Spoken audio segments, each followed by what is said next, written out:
নিয়মের অন্যথা হলো না আজকেও। ঝিলমিলের ক্লাসের সামনে পৌঁছাতে দেরি হয়ে গেল। তবে অন্য দিনগুলোর চেয়ে আজকের খামখেয়ালিপনটা একটু বেশি চওড়া। লেকচার শেষ হতে আরো মোটেও 15 মিনিট বাকি। ক্লাসের দরজার সামনে এসে দাঁড়ালো, অভয় পেয়ে অন্য এক শান্ত রূপ নিয়ে। দু হাতে শক্ত করে চেপে ধরে আছে পিঠের ব্যাগের বেল্ট দুটো। চঞ্চল মেয়েটা সারা শরীর আজ কেমন যেন এক অদ্ভুত অলসতা, নিথর পাথরের মতো স্থির। বাইরে একবার আর চোখে দরজার দিকে তাকালো, কিছুটা বলল না। বেশ খানিক সময় এভাবে কেটে যাওয়ার পর ঝিলমিল ওষ্ঠাধরে সামান্য কেঁপে উঠল। অতি মৃদু কণ্ঠে সে শুধল, স্যার আসবো? বারিশ মেয়েটার দিকে না তাকিয়ে রাশভারী গলায় জবাব দিল, আজ পুরো 45 মিনিট নষ্ট করেছো। নিয়ম অনুযায়ী এবার কান ধরো, তারপর ভেতরে আসার অনুমতি মিলবে। আজ যদি ওসব না করি? মেঝের ধূসর রঙের দিকে চোখ জোড়া নিবন্ধ রেখে প্রশ্নটা ছুড়ে দিল ঝিলমিল। কণ্ঠস্বর আজই বড্ড অচেনা শোনালো। নিজের কাঠিন্য বজায় রেখে বলল বারিশ, তাহলে চলে যেতে পারো। ঝিলমিল সামান্য থামলো, তারপর ওভাবে আলতো করে বলল, আচ্ছা। মেঝের দিক থেকে দৃষ্টি না সরিয়ে একদম যান্ত্রিক পায়ে উল্টো পথে তার হাঁটা শুরু করলো। ক্লাসের ভিতরে বসা ইরান সহ বাকি বন্ধুরা এই দৃশ্য দেখে স্তব্ধ। তবে সবার চেয়ে বেশি ধাক্কা খেলো বোধহয় ক্লাসের স্যার অর্থাৎ বারিশ নিজে। চঞ্চল মেয়েটা এমন অদ্ভুত আত্মসমর্পণ তার কল্পনাতীত। সে তো অবাক হতো না? বিস্ময়ে ঘোর কাটিয়ে উঠতে না পেরে দরজার চৌখটে দাঁড়িয়ে এক দৃষ্টিতে সপ্তদশে চলে যাওয়া দেখতে লাগলো। ভেতরের অস্বস্তিতায় যুবকটা বেশি সময় স্থির থাকতে পারল না। উপস্থিত শিক্ষার্থীদের উদ্দেশ্যে এক্সকিউজ মি শব্দ ছুড়ে দিয়ে সে ক্লাস থেকে বের হয়ে গেল। করিডোর ধরে দ্রুত পায়ে এগিয়ে গেল বারিশ। ঝিলমিলে কাছাকাছি পৌঁছাতে ওর ডান হাতটা শক্ত মুঠায় চেপে ধরে তার পথ আগলে দাঁড়ালো।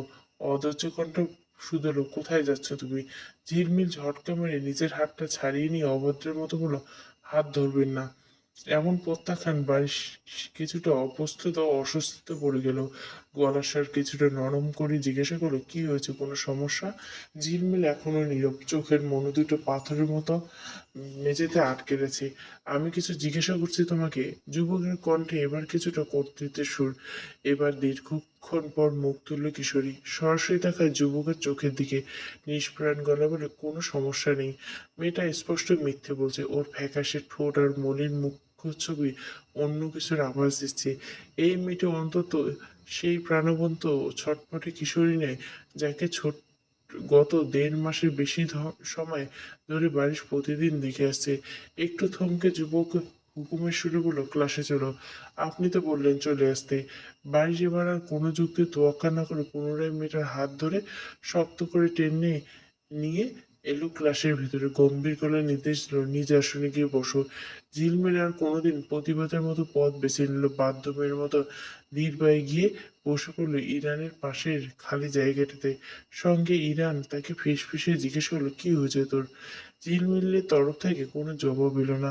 সামনে টেবিলের দিকে স্থির চোখে তাকিয়ে নিথর হয়ে বসে রইল সে। আন্টি বকেছে? ফের প্রশ্ন করলো ইরান। বন্ধুর নীরবতা তাকে ভাবিয়ে তুলছে। কি হয়েছে বলবি তো? এবার ওর গলার স্বর কিছুটা তাগাদা। ইরানের শেষ কথাটা শুনতে ঝিলমিলের ঠোঁট দুটো আচমকা কাঁপতে শুরু করলো। টলমলে উঠল চোখের কোণ। ভিতরে জমে থাকা কষ্টটা আর চেপে রাখতে পারলো না। কোনো কথা না বলার আগে দু হাতে নিজের মুখটা শক্ত করে চেপে ফুঁপিয়ে উঠল সে। বান্ধবীর এমন আকস্মিক কান্নায় ইরান নির্বিকার। সে আশেপাশে তাকে গলার আওয়াজ যতটা সম্ভব নিচু রেখে ঝিলমিলের কাঁধ ধরে আলতো ঝাঁকুনি দিয়ে বলতে লাগলো, কি হয়েছে তোর, বলবি তো? এই ঝিল। কান্নার বেগ বাড়ার সাথে সাথে ঝিলমিল রীতিমতো হেঁচকে উঠে শুরু করছে। ক্লাসের সবার নজর এড়াতে সে এবার বেঞ্চের উপর রাখা ব্যাগের ভেতরে মাথাটা গুঁজলো, তারপর ফুপিয়ে কাঁদতে লাগলো।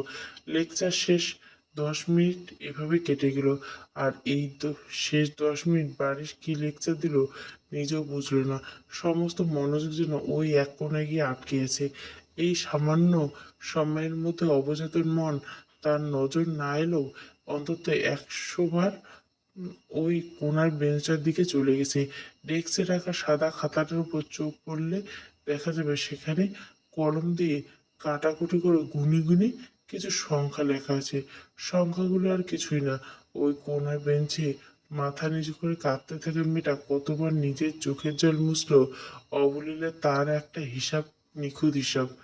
চঞ্চল মেয়েটা এই আচমকা কান্নার পেছনে কারণ কিছুতেই তার মাথায় এলো না। যুবকের পিরিয়ডের শেষের ঘন্টা বাজতে বারিশ খাতাতে সেই পাতাটা ছিঁড়ে ভাঁজ করে পুনরায় পকেটে পুরে নিল, ক্লাস থেকে বেরিয়ে গেল।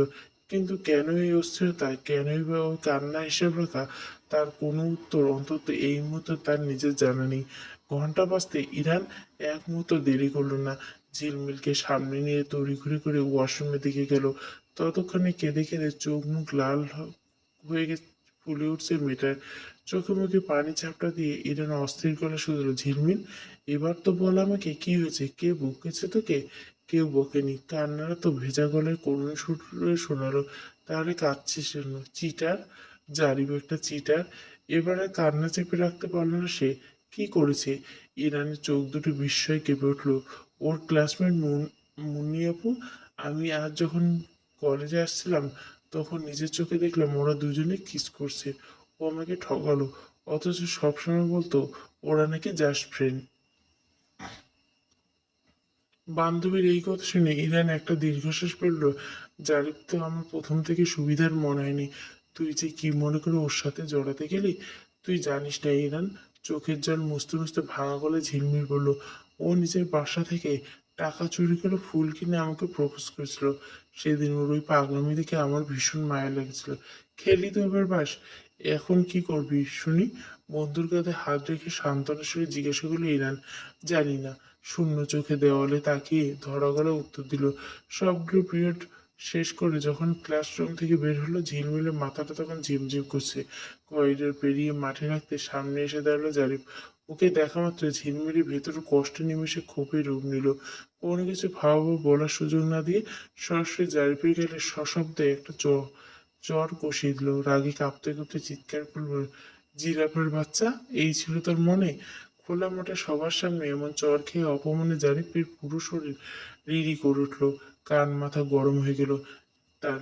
সে দাঁতে দাঁত চেপে চারপাশটা একবার দেখে নিল। ঝিলমিল, সিনকেট করিস না, বাসায় চল, তোকে সব বুঝিয়ে বলি। চুপ কর বেয়াদব। তোকে তো একটা লুচ্চা জানোয়ারকে বিশ্বাস করা আমার জীবনের সবচেয়ে বড় ভুল ছিল। ঝিলমিল আর নিজেকে নিয়ন্ত্রণ রাখতে পারলো না। সে দ্বিতীয় চর মারার জন্য হাত তুললো, কিন্তু এবার আর সুযোগ দিল না জারিফ। সে ঝিলমিলের হাতটা মাঝপথে শক্ত করে ধরে ফেললো। এতক্ষণ অপরাধ বোধটা ছেড়ে ফেলে সেও এবার নোংরা রূপটা বের করে এলো। ঝিলমিলের হাতটা মোচড় দিয়ে ধরে ঝাঁঝাল করে বললে, যা করছি বেশ করছি। তোর মতো একটা সাধারণ মেয়ের সাথে যে আমি রিলেশনে গেছি এটাই তোর ভাগ্য। আনস্মার্ট কোথাকার, সবসময় একটা ব্যাকডেটের চিন্তা ভাবনা নিয়ে করিস। একটা হাত ধরলে তোর 10 রকম ছুঁই ছুঁই ভাব শুরু হয়ে যায়। রোমান্স তো দূরের কথা, তাই যা দেখছিস একদম ঠিক। মুন্নি আমার স্ট্যান্ডার্ডের সাথে যায়। ঝিলমিল স্তব্ধ। কত কৌশলে সে ঝিলমিলকে এই ফাঁদে ফেলেছিল, সবকিছু চোখের সামনে ভেসে উঠল। গত 5 মাস ধরে ঝিলমিল আর জারিফের মধ্যে এই সম্পর্ক। তার মুখ থেকে এমন বিষাক্ত কথাগুলো শুনে তাকিয়ে রইল অবিশ্বাস্য চোখে। চোখের জল উপেক্ষা করে তীব্র ঘৃণায় বলল, তাই বলে এভাবে ঠকালি আমায়? এত নাটক করার কি দরকার ছিল? শুরুতেই বলে দিতিস তোর আসল চেহারা আড়ালে একটা নোংরা মানুষ লুকিয়েছে। জারিফ ঝিলমিলে চোখের দিকে তাকিয়ে একটা বাঁকা হাসি দেয়। ওর হাতটা একটু জোরে থাকে বলে, তুই তো মাত্র একটা জিনিস দেখলি ঝিলমিল, আমি তা তোর ধারণার চেয়েও নোংরা। ওর মুখের উপর এমন নির্লজ্জ স্বীকারোক্তি শুনে পায়ের নিচ থেকে মাটি যেন সরে গেল ঝিলমিলে। পরক্ষণে অপমানে আর ঘৃণায় গুলিয়ে উঠলো তার পুরো শরীর। চোখের জল মুছে সে চিৎকার করে বলে উঠলো, তাহলে আমার সাথে কেন এতদিন ধরে এই ভালোবাসার নাটক করলি? আর এখন আমাকে খেদ বলছিস? শুরুতেই তো নিজেই আমার পিছু কুত্তার মতো ঘুরঘুর করছিস। আমি গিয়েছিলাম তোর কাছে কিশোরীর পাল্টা জবাবে জারিফ আরো এক ধাপ এগিয়ে এসে চরম নোংরামি প্রকাশ করে বলল, ভেবেছিলাম তুই আমার পাশের বাসার মেয়ে, যখন মন চাইবে একটু একটু সুযোগ বুঝে তোকে ভোগ করতে পারবো। কিন্তু তুই কি তা একবার হতে দিয়েছিস? সবসময় তো সতীপনা। নিজের চরিত্রের উপর এমন জঘন্য আঘাত আসতে ঝিলমিলে মাথার ভিতর যেন আগুন জ্বলে গেল। হৃদয়ের জ্ঞান হারিয়ে এক ঝটকায় নিজের হাত মুঠো করে হিংস্র বাঘিনীর মতো ঝাঁপিয়ে পড়লো জারিফের উপর। দুটো হাত বাড়িয়ে এসে শক্ত মুঠে খামচে ধরলো জারিফের মাথার চুল। তারপর সর্বশক্তি দিয়ে ঝাঁকুনি দিতে দিতে চেঁচিয়ে উঠলো হিংস্রগুলো, জিরাফের বাচ্চা, আমার শরীর পাওয়ার জন্য তুই এত বড় জাল বেঁধেছিস, তোকে তো আমি আজ জ্যান্ত কবর দিব। মাঠে তুলকালাম কাণ্ড দেখে মুহূর্তের মধ্যে সেখানে হুলস্থুল পড়ে গেল। ইরানা, ঝিলমিল বাকি বন্ধুদের তড়িঘড়ি করে এগিয়ে এসে ওকে টেনে হিঁচড়ে পেছন দিকে সরাতে আপ্রাণ চেষ্টা করতে লাগলো। এদিকে জারিফের বন্ধুরা ছুটে এসে ঝিলমিলে শক্ত মোড় থেকে ওকে ছাড়ানোর জন্য টানাটানি শুরু করে দিল। কিন্তু ঝিলমিলের মাথায় তখন এক তীব্র জেদ বসেছে। সবার সামনে টানাটানির মাঝে সে জারিফের মাথা থেকে গোছাখানে চুল নিয়ে তবেই ছাড়লো। মাথার যন্ত্রণায় এত মানুষের সামনে অপমানে জারিফ এবার রাগে জ্ঞান হারিয়ে ফেললো। মুখের অভাব রাগে লাল করে সে এক ঝাড়া মেরে বন্ধুদের হাত ছাড়িয়ে নিল। ডান হাতটা বাতাসে উঁচিয়ে ঝিলমিলকে একটা জোরালো থাপ্পড় মারার জন্য হিংস্র ভঙ্গিতে তেড়ে আসতে গেল। তখনই কোথা থেকে পাথরের মতো কঠিন একটা হাত মাঝপথে খপ করে চেপে দিল জারিফের কবজিটা। ঠিক যেন বাতাসের গতি এসে কেউ জারিফের সেই হাতটা শূন্যে থামিয়ে দিছে। নিজের হাত অবশ হয়ে যেতে দেখে হকচকিত চোখে তাকালো জারিফ। চোখের মণি দুটো চোখ ভয়ে আর আশ্চর্যে হয়ে স্থির হয়ে গেল। তোতলাম্য গলায় সে বলল, চাচু তুমি এখানে? বাড়ির পুরো অবয়বে এক থমথমে গম্ভীরতা, চোখের চশমাটা আড়ালে থাকা দৃষ্টি জোড়া যেন বরফের মতো শীতল।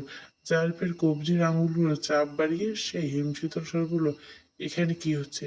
চাচাকে হুট করে কলেজে মাঠে এভাবে দেখে জারিফের পুরোপুরি ভড়কে গেল। নিজের নোংরামি প্রকাশ করা পেয়ে যাওয়ার বয়সে আমতা আমতা করে নিচু স্বরে বলল, চাচু তুমি তুমি চলে যাও এখান থেকে, এটা আমাদের পার্সোনাল ম্যাটার। পেছন থেকে চুলোচুলি এর ধকল সামনে ঝিলমিল তখনও হাঁপাচ্ছে। জারিফের মুখে এই এক কথা শুনে সে চিৎকার করে বলল, কেন যাবে? আমি তো চাচাকে সব কীর্তি বলে দেবো। ফুপা ও আসলে? হঠাৎ বজ্র কঠিন ধমকে মুহূর্তে স্তব্ধ হয়ে গেল পুরো মাঠ। স্টপ, একদম চুপ করো তুমি। বারিশের কণ্ঠের গর্জন, কঠোর গর্জন এত নিমেষ ছিল যে ঝিলমিলের পুরো অস্তিত্ব নিমেষে কেঁপে উঠল। বাকি কথাগুলো গলার মাঝপথে আটকে গেল। জারিফের হাতটা ছেড়ে দিয়ে হুকুম সুরে বলল Barish, leave this place right now. চাচাকে আর দ্বিতীয় কোনো প্রশ্ন করার সাহস জারিফের ছিল না। সে আর এক মুহূর্ত না দাঁড়িয়ে বন্ধুদের দলবল নিয়ে চলে গেল দ্রুত। জারিফ চলে যেতে বারিশ এবার ঝিলমিলের দিকে নিজের সেই তীক্ষ্ণ দৃষ্টি ফেরালো। কোনো কৈফিয়ত বা সান্ত্বনার ধার না দিয়ে বরফ কঠিন গলায় নির্দেশ দিল, আর তুমি সোজা বাড়ি ফিরে যাও। ধমক খেয়ে ঝিলমিল খুব আরো অভিমানে মাথা নিচু করে মাঠের এক কোণে রাখা নিজের সাইকেলটার কাছে চলে গেল। বান্ধবী ইরানকে একটা শুকনো বিদায় জানিয়ে সাইকেলটা নিয়ে গেটের দিকে এগোতে লাগলো। এদিকে বাড়ির সোজা পার্কিং জোনের দিকে হেঁটে যাচ্ছে। গাড়ি বসার পর থেকে তার মাথাটা কেন যেন প্রচন্ড ভনভন করছে। রক দুটো ছিঁড়ে যাওয়ার মতো ব্যথা। ভেতরে কেমন একটা রাগ হলো, অস্থির একটা কাজ করলো। স্টিয়ারিং হুইল হাত রেখে কিছু একটা গভীর ভাবনা ডুবে থাকা অবস্থায় সে অ্যাক্সিলারেটর চাপ দেয়। গাড়ি মেইন গেটের কাছাকাছি, তবু তার মনোযোগ রাস্তায় নেই। আর ঠিক সেই অবসর ভাবনার মতো হুট করে সামনে চলে আসা ঝিলমিলে সাইকেলে পেছনে সজোরে ধাক্কা লেগে দেয় গাড়িটা। ঠাস করে একটা শব্দ হলো। ভারসাম্য হারিয়ে ঝিলমিল শক্ত পিছলা রাস্তার উপর আছাড় খেয়ে পড়লো। কড়া ব্রেকে গাড়ি থামানো বাড়ির সামনের দিকে তাকিয়ে স্টিয়ারিং এ একটা ঘুষি মেরে বিড়বিড় করে চরম বিরক্তি নিয়ে বলল, ড্যাশ হেল। ঝিলমিল রাস্তার উপর ওভাবে নিথর হয়ে বসেছিল। ওঠার কোনো চেষ্টাই করল না। পৃথিবীর সব অঘটন, সব অপমান বুঝি শুধু তার জন্য বড় তো। আজ পুরো দিন যে এভাবে তাকে দুমড়ে মুচড়ে দিবে সে ভাবতে পারেনি। সে ওভাবে কতক্ষণ স্তব্ধ হয়ে বসে রইল। এদিকে সাইকেলটা ছিটকে আর একটা পাশে পড়ে গেছে। চেনটা ছিঁড়ে প্যাডেলে এমনভাবে আটকে গেছে যে ওটা দিয়ে আর এক কদমও এগোনো সম্ভব না। বাড়ির দ্রুত গাড়ি থেকে নেমে ঝিলমিলের সামনে এসে দাঁড়িয়ে ওর নিষ্প্রাণ ভাব দেখে বলল, কি হলো? তুমি কি এভাবে রাস্তার মাঝখানে বসে থাকবে? ঝিলমিল মুখ তুলল না। ওভাবে বসে দেখে তপ্ত গলায় পাল্টা প্রশ্ন ছিল, থাকলে আপনার কোনো সমস্যা? ওঠো। বারিশের কণ্ঠে আদেশ আর বিরক্তির মিশ্রণ। ঝিলমিল এবার জোর করে নিজেকে টেনে তুলল। কলেজের ড্রেসের ধুলোবালি না ছেড়ে সাইকেলটা নিয়ে সোজা করে চেষ্টা করলো। কিন্তু চেন আর চাকার দশা দেখে বুঝলো ওটা পুরোপুরি অচল। ভিতরে জমে থাকা রাগ এবার ওই জড় বস্তুটার উপর পড়লো। তীব্র আক্রোশে সাইকেলটা ওখানে আছাড় মেরে ফেলে দিয়ে পিঠের ব্যাগটা শক্ত করে চেপে ধরে গেট পার হয়ে হন হন করে সামনের রাস্তার দিকে হাঁটতে শুরু করলো। বাড়ির একটা দীর্ঘশ্বাস ফেলে নিয়ে গিয়ে গাড়ি স্টার্ট দিয়ে ধীরে ধীরে গাড়িটা নিয়ে যাওয়া ঝিলমিলের ঠিক পাশাপাশি। কাজ নামিয়ে গভীর গলায় বলল, গাড়িতে উঠো। বারিশের ডাক কানে গেল, ঝিলমিল যেন পুরো বধির। সে সোজা সামনের দিকে তাকে হনহন করে হাঁটতে লাগলো। যুবকের ধৈর্যের বাঁধটুকু এবার ভেঙে গেল। সেই গাড়িটা ঝিলমিলে গা ঘেঁষে থামিয়ে ড্রাইভিং সিট থেকে বাঁ পাশের সিটটার দিকে ঝুঁকে এক টানে দরজাটা খুলে ক্ষিপ্র হাতে ঝিলমিলের হাতটা শক্ত মুঠোয় চেপে ধরে এক প্রকার জোর করে ওকে টেনে এনে সিটে বসে সশব্দে দরজা আটকে দিল। দাঁতে দাঁত চেপে বারিশ বলে, ডাকছি শুনতে পাচ্ছ না? ঝিলমিল তখনও ক্ষোভে ফুঁসছে। সে সিটের উপর ছিটকে উঠে বসে চেঁচিয়ে বলল, আমি আপনার সাথে যাব না। আপনি তো একবারের জন্য শুনতে চাইলেন না আপনার ওই লম্পট ভাতিজা আমার সাথে কি অন্যায় করছে। এবার কথা শেষ করতে দিল না বারিশ। এক হাতে স্টিয়ারিং রেখে অন্য হাতে ঝিলমিলের নরম চোয়ালটা শক্ত করে চেপে ধরল সে। ওর মুখের দিকে ঘুরিয়ে পাথরের মতো কঠিন গলা বলে উঠল, কোনো আগ্রহ নেই আমার এসব ফালতু কথা শোনার। এরপর আর একবার যদি মুখ থেকে কোনো কথা বেরোয় তাহলে তোমাকে সহ এই গাড়ি আমি সোজা গিয়ে কোথায় অ্যাক্সিডেন্ট করবো। ঝিলমিলের চোখের মনে দুটো ভয়ে বড় হয়ে গেল। এক যেন এক সম্পূর্ণ অচেনা বাড়ির চাচু। এর মধ্যে সে এতদিনে চেনা সেই বাড়ির চাচু, ফুপা কিংবা স্যার কেউ নেই। ভীষণ রুক্ষ গম্ভীর কোনো পুরুষ যে সত্যি সত্যি গাড়িটা কোথাও ঠুকে দিতে পারে। ঝিলমিল খুব বলতে ইচ্ছে করলো, নিজের গাড়ি তুলে এনে আবার অ্যাক্সিডেন্টের ভয় দেখাচ্ছেন। বললে ঠিকই, তবে মনে মনে চোয়াল চেপে ধরে ব্যথায় কুঁচকে যায় ঝিলমিল। মুখটা কোনোরকম উচ্চারণ করে, ছাড়ুন, গালটা তো গলিয়ে দিলেন আমার। বারিশ এক ঝটকায় হাতটা সরিয়ে নিয়ে সোজা হয়ে গাড়ি চালানো মন দিল। অন্য সময় হবে ভয়ে গাল চেপে ধরার জন্য ঝিলমিল চিৎকার করে গাড়ি মাথায় তুলল, কিন্তু এখন আর এই ভয়ঙ্কর রূপ দেখে একটু শব্দ করার সাহস হল না তার। সে অভিমান আর ভয়ে জানলার দিকে মুখ ঘুরিয়ে কাচের উপরে তাকিয়ে রইল। অর্ধেক রাস্তা পার হওয়ার পর হঠাৎ করে ঝিলমিল বলে উঠল, গাড়িটা থামান। বারিশ কোনো পাল্টা প্রশ্ন করলো না, কেন নামবে তাও জানতে চাইল না। ব্রেক কষে গাড়িটা রাস্তার একপাশে দাঁড় করে সে সোজা সামনের দিকে তাকিয়ে বলল থাকে। ঝিলমিল কাঁধের ব্যাগটা টেনে নিয়ে গাড়ি থেকে নেমে দরজাটা ধারাম করে আটকে দিল। তারপর কাঁচের উপর দিয়ে বলল, আমার একটা জরুরি কাজ আছে, আপনি চলে যান। এই বলে সে পিছনে না ফিরে তাকে উল্টো দিকে একটা বড় রেস্তোরাঁর দিকে হেঁটে গেল। মনটা তো আজ তার ভেঙে খান খান হয়ে গেছে। আর ওপর দুপুরে এই রোদটা মাথায় গেছে। কে জানে তার মা আজকে বাসায় কি ছাইপাশ রান্না করে রেখেছে। এমনিতে মেজাজ চড়ে আছে, পছন্দের খাবার না হলে আজকে আর রক্ষা নেই। নিজের মন ভালো করার জন্য সে সোজা গিয়ে রেস্তোরাঁয় এসির হলের এক কোণে একটা খালি টেবিলে বসলো। ওইটার আসতে সে এক নাগাড়ে মেনু কার্ড দেখে বেশ কিছু ভারী খাবারের নাম বলল। একটা চিকেন ক্যাসেট নাও স্যালাড, সাথে ক্রিসপি ফ্রাইড চিকেন, একটা cheese fish burger, Louisiana white sauce pasta, এক প্লেট চিজ লোডেড ফ্রাইস আর একটা বড় থিক চকলেট ব্রাউনি শেক। ও আচ্ছা, সাথে একটা কোল্ড কফি উইথ আইসক্রিম দিয়ে দেবে জলদি। অর্ডার শুনে ওয়েটার কয়েক সেকেন্ড হা করে ঝিলমিলি দেখে তাকিয়ে রইল। একটা মেয়ে এতগুলো চিজ আর মিষ্টি খাবার ভারী খাবারগুলো একসাথে অর্ডার করছে, তাও আবার কোল্ড কফি আর চকলেট শেক, 2 কাপ ড্রিঙ্কস সাথে। এটা নিশ্চয় মাথা খারাপ হয়ে গেছে। কিছুক্ষণের মধ্যে একের পর এক খাবারগুলো টেবিল জুড়ে হাজির হলো। ঝিলমিল আর এক মুহূর্ত সময় নষ্ট না করে খেতে শুরু করলো। খেতে খেতে যখন আজকের সব ঘটনা মাথায় আসলো তখনই কান্না চলে এলো তার। সে এক হাত টিস্যু দিয়ে চোখ আর নাক মুছল, আর অন্য হাতে চামচ দিয়ে স্যালাড আর পাস্তা মুখে পুছল। রাগ, দুঃখ আর ক্ষোভ যেন সব চিবিয়ে চিবিয়ে গিলছে। চিবানো থামিয়ে হঠাৎ সামনের চেয়ারটার দিকে তাকাতে চমকে উঠল কিশোরী। বারিশ কখন এসে সামনের চেয়ারটাতে বসেছে এটা টের পায়নি। এটা তোমার জরুরি কাজ? ঝিলমিল চিবানো বন্ধ করে টিস্যুটা টেবিলে রেখে বলে, আশ্চর্য, আপনি দেখে আমার পিছু ছাড়ছেন না। কোনো উত্তর দিল না যুবক। ঝিলমিল আবারও মন দিল পাস্তায় কাঁটা চামচ চালায়। বারিশ কোনো কথা না বলে একদম গম্ভীর ও তীক্ষ্ণ চোখে ওর দিকে একদৃষ্টিতে তাকিয়ে রইল। তার চোখ আবার ঝিলমিলের মুখের দিকে যাচ্ছে, আর একবার টেবিল ভর্তি খাবারের প্লেটগুলোর দিকে। মনে মনে বেশ অবাক হচ্ছিল। কেউ এই চিজ আর মশলাদার খাবার একসাথে চকলেট শেক আবার কোল্ড কফি খায়, পেট খারাপ হওয়ার তো সময়ের মাত্র। এভাবে তাকিয়ে থেকে অসুস্থ হলো ঝিলমিলে। সেই অস্বস্তি কাটাতে ঝিলমিল অনিচ্ছা সত্ত্বেও কাঁটা চামচ কিছুটা পাস্তা তুলে ওনার দিকে বাড়ি দিয়ে বলল, খাবেন ফুপা? তাড়াতাড়ি খাবার শেষ করো। উত্তর না দিয়ে বাড়ি সে রাশভুড়ি গলার হুকুম এলো, তাড়াতাড়ি না ছাই। একদম পিঁপড়ের মতো গতিতে চিবিয়ে চিবিয়ে খেতে লাগলো সে। অনেকটা সময় পার করে সেই টেবিলের প্রতিটা প্লেট একদম সাফ করে ফেললো। খাওয়া শেষ করে সেই হাত তুলে ওয়েটারকে ডেকে বিল দিতে চাইলো। বারিশ পকেট থেকে ৬,০০০ টাকা বের করে ওয়েটারের হাতে ঘুরিয়ে দিল। ঝিলমিল বসা থেকে আধপড়া হয়ে দাঁড়িয়ে বলল, আপনি কেন বিল দিচ্ছেন? আমার কাছে বুঝি টাকা নেই? আমি কি? সে নিশ্চিত আবার ১০১টা তর্কের ঝুড়ি নিয়ে বসতে যাচ্ছিল, কিন্তু বারিশ মাত্র এক কথায় ওর মুখের সব কথা কেড়ে নিয়ে ওকে স্তব্ধ করে দিল। আমি না তোমার ফুপা?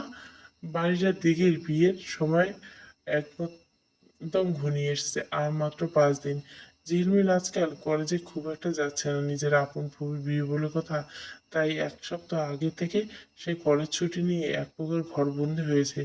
বারিশ নিজেও বিয়ে উপলক্ষে সব কাজ থেকে ছুটি নিয়েছে, কিন্তু এই উৎসবের আমেজে ঝিলমিল মনের মেঘ কাটাতে পারছে না। জারিফের নামের ওই লম্পটকে সে কোনোভাবেই মাথা থেকে বের করতে পারছে না। এটা অবশ্য ভালোবাসার টান নয়, ঝিলমিলের ভেতরে আসলে তুষের আগুনের মতো একটা ক্ষোভ জ্বলছে। সে কেবল একটা ভেবে ছটফট করে কষ্ট পায় যে ওই সস্তা ছেলে তাকে এতটা বোকা বানিয়ে ছেড়ে দিল, আর সে নিজেই কিছুই করতে পারল না। আজকাল সে ছাদে পর্যন্ত যায় না। সেদিন ছাদে যাওয়ার পর ওই ইতরটা যেভাবে দাঁত কেলিয়ে হাসছিল, সবকিছু মেনে নিলে ওই ঝিলমিল সাইড গার্লফ্রেন্ড হিসেবে রেখে দিতে ভাবা যায়? সে ব্যবহৃত নিজেকে ভাবে, ওর মতো একটা ব্যবহৃত সেকেন্ড হ্যান্ড প্রোডাক্ট ঝিলমিল নিজেই কোনোদিন গ্রহণ করবে না। তার এই লম্পট কিনে এসে দয়া দেখাবে? উফ, ভাবলেই গা ঘিন ঘিন করে ওঠে। ঝিলমিল আজকাল বাসায় কারোর সাথে তেমন একটা কথা বলে না। রুম থেকে নিচে নামা তো ছেড়েই দিছে। তার জগৎ শুধু নিজের বেডরুম আর ব্যালকনি। সেখানে একা একা বসে সে জারিফকে মনে মনে 24 ঘন্টা গালাগালি দেয় আর নিশ্চিন্তে চোখ দিয়ে জল বের করে। আজকে দুপুরে হঠাৎ একটা কাজে নিজের ফুপি দেখি রুমে দিকে যেতেই থমকে দাঁড়ালো ঝিলমিল। ভেতর থেকে কেমন একটা চাপা ফিসফিসানি আওয়াজ ভেসে এসছে। ঝিলমিল সতর্ক পায়ে চোরের মতো নিঃশব্দে জানলার পাশে গিয়ে আড়ি পেতে। জানলার পর্দাটা একটু টানা ছিল, তাহাই হালকা গলি ভেতরের দৃশ্যটা স্পষ্ট দেখে যাচ্ছিল। ঝিলমিল দেখলো ফুপি এক যুবকের শার্টের গলার মুঠো ধরে আকুল গলে বলছে, আর 5 দিন পর আমার বিয়ে, বুঝতে পারছো তুমি? আচ্ছা, তোমার কি একটু ভালো লাগে না আমাকে? শার্টের কলার যার মুঠোয় বন্দি সে আর কেউ নেই, তাহসিন। ঝিলমিলের চোখ কপালে ফুটে উঠলো। ফুপি নিজের মায়ের পার্সোনাল অ্যাসিস্ট্যান্ট তাহসিনের সাথে ফুপি এসব কি করছে? তাহসিন বেশ ভদ্র অথচ শক্ত করে বলল, আপনাকে ভালো না লাগার কোনো কারণ নেই ম্যাম। তাই বলে আপনাকে বউ হিসেবে লাগার দুঃসাহস দেখাবো সেটা দয়া করে ভাববেন না। আমি এত কিছু জানি না, তুমি আমার সঙ্গে পালাবে? দিঘির কণ্ঠে এক রোগা জেদ, অসম্ভব, আমি কোনোদিনও পালাবো না। তাহসিন সোজা নাকচ করে দিল, তুমি পারবে। তুমি কেন ভয় পাচ্ছ? আমি তো আছি, কিচ্ছু হবে না আমাদের। তুমি অন্য কোথাও গিয়ে অন্য চাকরি করবে। তাহসিন একটা দীর্ঘশ্বাস ফেললো। আপনি আসলে পরিস্থিতি বুঝতে পারছেন না ম্যাম। স্রেফ আবেগ নিয়ে ভাবছেন না। আপনার আর আমার সামাজিক অবস্থান আকাশ পাতাল ফারাক। আপনার মা আমাকে চিবিয়ে খেয়ে ফেলবেন, এটা ভাবতে আমার কলিজা কাঁপে। দিকে ওসব যুক্তির ধার ধারল না। সে তাহসিনের আরো কাছে ঘেঁষে বলল, আমি অত কিছু শুনতে চাই না, তুমি আমার সঙ্গে পালাবে, ব্যাস। ঝিলমিল আর বাকি কথা শোনার জন্য সেখানে দাঁড়ালো না। তার পুরো শরীর যেন নিমেষে জমে এক বড় স্তূপ। সে উল্টো পায়ে হেঁটে কোনোরকম নিজের রুমে ফিরে এলো। ফুপি কিনা নিজের মায়ের অ্যাসিস্ট্যান্টের ভাবে হাবুডুবু খাচ্ছে। এই কারণে ওই বারিশটার প্রতি ফুপির এত অনাগ্রহ। হায় রে কপাল! এখন ফুপি যদি বিয়ের আসর থেকে এভাবে পালিয়ে যায় তাহলে কি হবে? প্রথমত, এই বনিতা বাড়ির মান সম্মান এক ফুৎকারে ধুলোয় মিশে যাবে। দ্বিতীয়ত, বারিশ ফুপা বিয়ের পিঁড়িতে বউ হারিয়ে সারা জীবনের মতো দুঃখ পাবে। তৃতীয়ত, ঝর্ণা দাদির Nikhat on the spot stroke করবেন। ঝিলমিল তো এসবের কিছুই চায় না। সে নিজেকে সামলে নিয়ে আবার দরজার দিকে পা বাড়ায়। ঝিলমিল তো এসবের কিছুই চায় না। সে নিজেকে সামলে নিয়ে আবার দরজার দিকে পা বাড়ালো। যাই হোক, দাদিমাকে এখনই গিয়ে বলে দিতে হবে যেন ফুপি পালানোর কোনো সুযোগ না পায়। কিন্তু দরজার হাতটা ধরার আগে ঝিলমিলের পা দুটো মাটিতে আটকে গেল। জাস্ট থমকে গেল সে। ওয়েট ওয়েট, বারিশ কে? বারিশ তো জারিফের আপন চাচা, জারিফের রক্ত। ওই জারিফ তাকে ঠকিয়েছে, বেইমানি করছে, আবার কত বড় মুখ করে কটাক্ষ করে আজেবাজে কথা বলে। কিছুক্ষণ কোনো এক হিসাব কষল সে। তারপর একদম হুট করে মুখের ভাবভঙ্গি বদলে গেল। ঠোঁটের কোণে আচমকা ভয়ঙ্কর কুটিল হাসি রেখা ফুটে উঠল। চোখের ভিতরে সব যেন এক সেকেন্ডে শুকিয়ে গিয়ে যেখানে এক অদ্ভুত রহস্যময় চমকানি খেলে গেল। পচে যাওয়া ডাল নিয়ে কেন পড়ে থাকবে, যেখানে আমি পুরো গাছটাই নিজের করে নিতে পারি। সে হাতল থেকে হাত সরিয়ে নিল। ফুপি, পালাক, একদম ধুমধাপ করে পালাক। এই খেলাটা তো এবার দারুণ চলবে। ঝিলমিল এবার প্রায় দৌড়ে নিজের ড্রেসিং টেবিলের সামনে দাঁড়ালো। আয়না নিজের কান্না ফোলা লাল টকটকে চোখ দুটোর দিকে তাকালো। তবে সেই চোখে এখন কোনো দুর্বলতা নেই, আছে কেবল এক চরম জেদ আর গোপন এক হিসাব। ড্রয়ার ড্রয়ার টেনে একটা স্টাইলিশ ডার্ক সানগ্লাস বের করে নিল। ফোনটা হাতে নিয়ে ক্যামেরাটা অন করে সানগ্লাসের উপর নিজের একটা নতুন রূপ ধরে বলে দুই আঙ্গুলে সামনে তুলে একটা কুল পোজ দিয়ে ভি সাইন বাড়লো। ক্লিক। এক চমৎকার সেলফি উঠল স্ক্রিনে। ইনস্টাগ্রাম স্টোরি ক্যাপশন অপশনে গিয়ে ক্যাপশন ছাড়াই কেবল ব্যাকগ্রাউন্ড খুঁজে খুঁজে একটা গান বের করলো। If you're done with your ex, move on to the next. If you're done with your ex, move on to next. Music জুড়ে যে সেলফি সরাসরি নিজের ইনস্টাগ্রাম স্টোরিতে আপলোড দেয়, তারপর জারিফের উদ্দেশ্যে বলল, সুন টু বি ইয়ার ম্যাজিক মামুনি। বাবা জারিফ, বেশি করে লাইক কমেন্ট করবেন। শুকনো পাতায় নুপুর পায়ে, পর্ব ৭। পুরো গল্প প্লেলিস্টে ভালো লাগলে অবশ্যই লাইক, শেয়ার এবং সাবস্ক্রাইব করবেন। Thank you for watching.